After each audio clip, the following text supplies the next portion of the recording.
Okusinziira ku Minisitule y'ebyobulamu, ensenke bwe bulwadde obusinze okuviirako abantu okuziba amaaso mu ggwanga.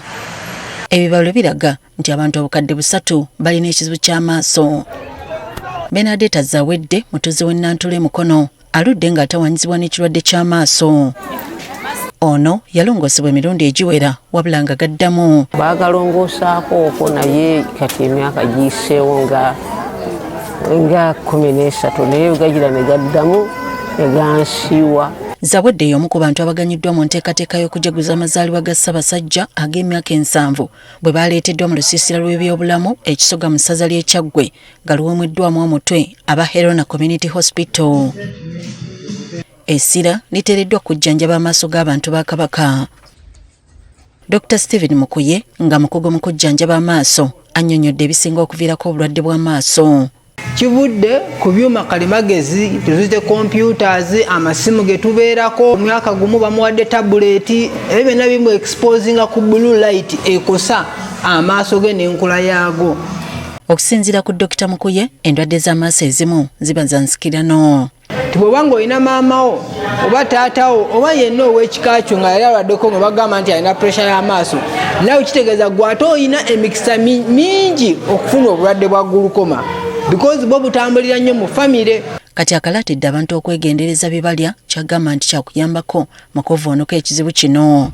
Amaaso geetaaga nnyo vitamini A and vitamini A tusinga gisanga mu bibala ebirina bright colors tugamba ebyaka nga bonalaba carrots amapaapaali bibeeramu vitamini A ate ng'eyamba nnyo mu nkola y'amaki y'amaaso ga. Newankubadde mu kitundu kino mulimu amalwaliro ga gavumenti naye tegakola ku kirwadde ky'amaaso nga kati abantu basaba obujjanjabi buno busembezebwe mu malwaliro agasookerwako.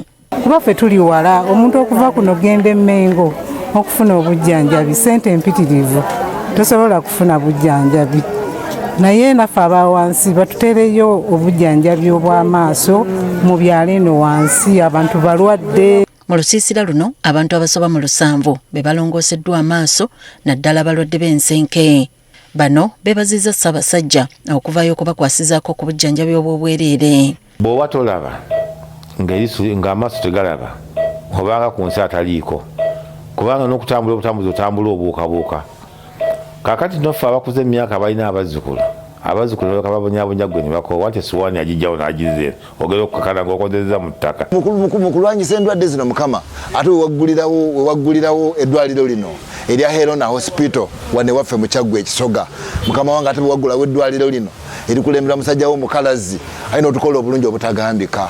Mukama wange tuwonya endwadde nga tuwonera wano ku Helena ajjanjabya amaaso alongoseza abakyala. Ne mu ssaza ly'e Ssengo abantu ba Ssaabasajja nayo bajjanjabiddwa ku bwereere.